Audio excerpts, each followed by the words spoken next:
Bienvenue dans les enquêtes du Nouveau Détective. Le Nouveau Détective, premier magazine d'enquête sur les grands faits divers, et Engel présente hors-série paranormale. Ma nuit face aux démons. Une enquête d'Axel Vigneux. Une épaisse couche de neige recouvre la petite ville de Villisca, dans l'Iowa. Mais ni la brise mordante, ni le froid polaire ne sauraient entamer l'enthousiasme de Buck. Les joues rouges, le jeune homme arrive à l'adresse indiquée, ses vieux parents sur ses talons. Les emmener tous les deux ici, c'était son rêve. Maintenant, il va pouvoir prouver qu'il ne dit pas n'importe quoi, que son nouveau métier a un sens. Buck est chasseur de fantômes. Depuis quelques années, il parcourt les États-Unis à la recherche des pires lieux hantés, en espérant chaque fois assister à des phénomènes paranormaux. Depuis qu'il a commencé cette activité, il attire les moqueries et les plaisanteries. Personne ne le prend au sérieux. Cette fois, sa mère et son père vont enfin voir que ce qu'il raconte est vrai. Ils vont passer tous les trois la nuit dans cette maison hantée et l'au-delà va se manifester. La maison est exactement comme il l'imaginait. Façade de bois blanc et rideaux crème.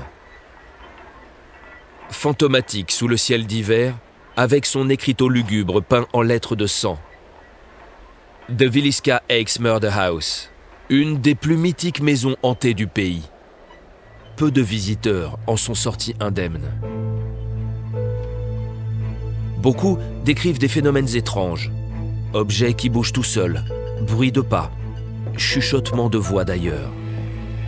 Et cela fait plus d'un siècle que ça dure, depuis que cette maison a abrité une tuerie abominable.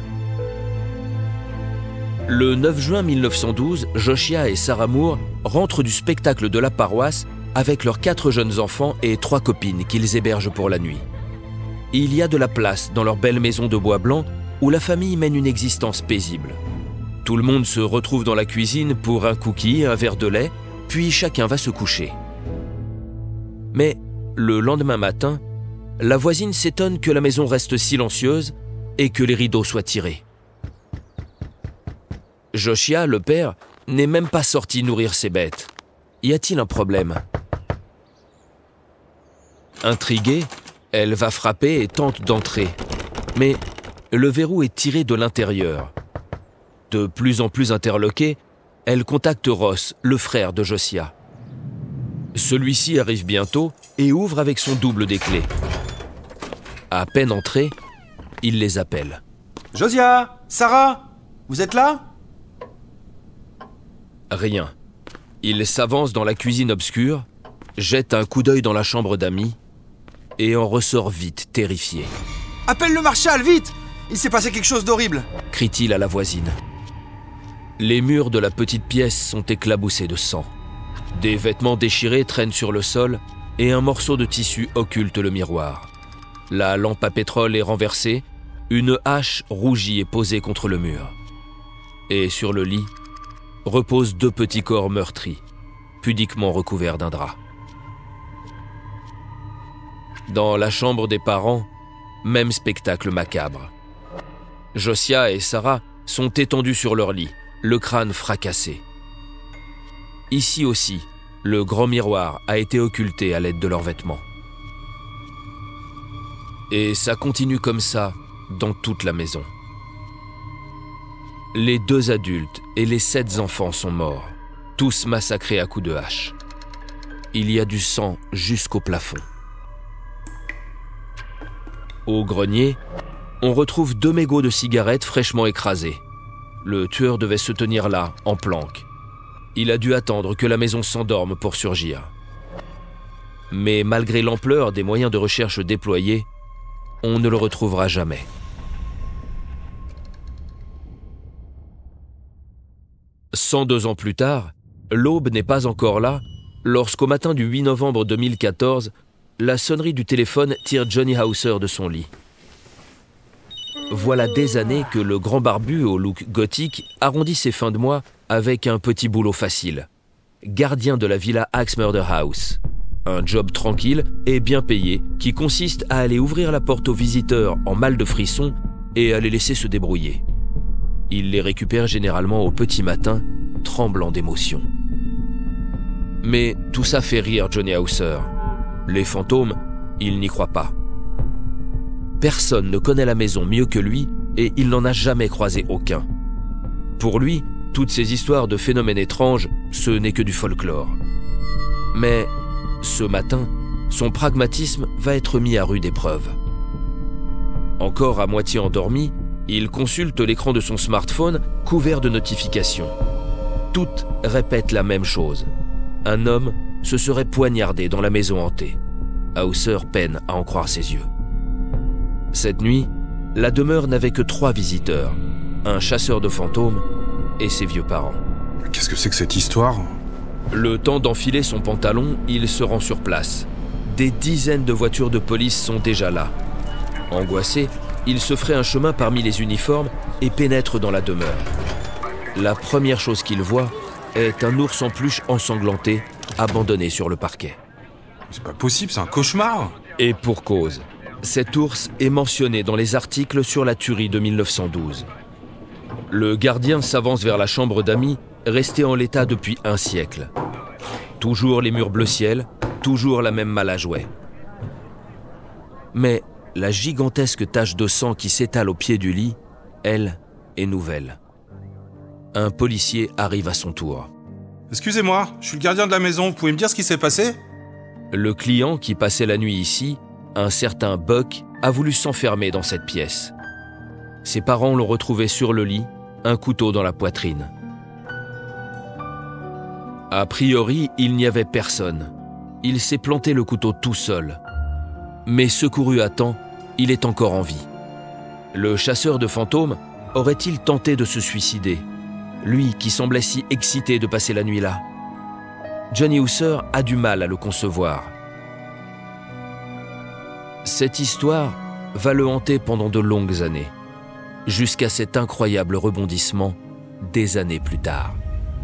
Ce soir-là, le gardien de la villa Axe Murder House, qui vient de finir sa journée de boulot, est sur le point de quitter la maison hantée lorsque l'on frappe à la porte.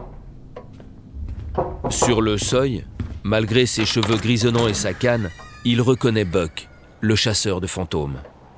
Hauser n'en croit pas ses yeux. Vous ?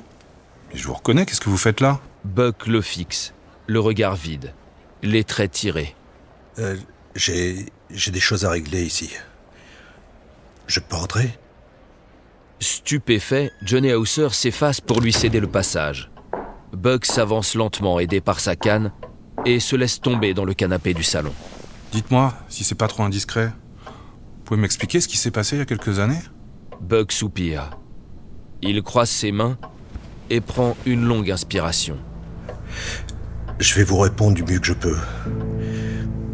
J'avais mon couteau sur moi, comme toujours. Je suis allé inspecter la chambre d'amis, celle où on a retrouvé la hache. J'espérais y croiser l'entité qui hante la maison. Mais il ne s'est rien passé, alors j'ai voulu la provoquer. J'ai commencé à l'insulter. Je ne vais pas vous répéter les mots que j'ai employés. Ils étaient trop violents. Et ça serait trop dangereux.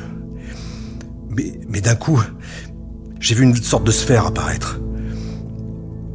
Et ensuite, je ne sais pas ce qui s'est passé. Tout ce que je sais, c'est que je me suis réveillé aux urgences avec cette blessure au ventre. On m'a dit que je m'étais poignardé tout seul. Mais je peux vous garantir que non.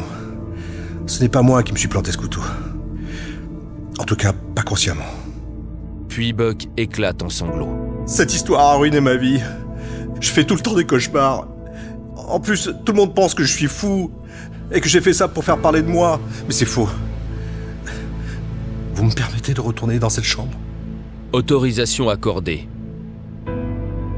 À peine arrivé dans la petite pièce, Buck s'effondre à genoux, en pleurs.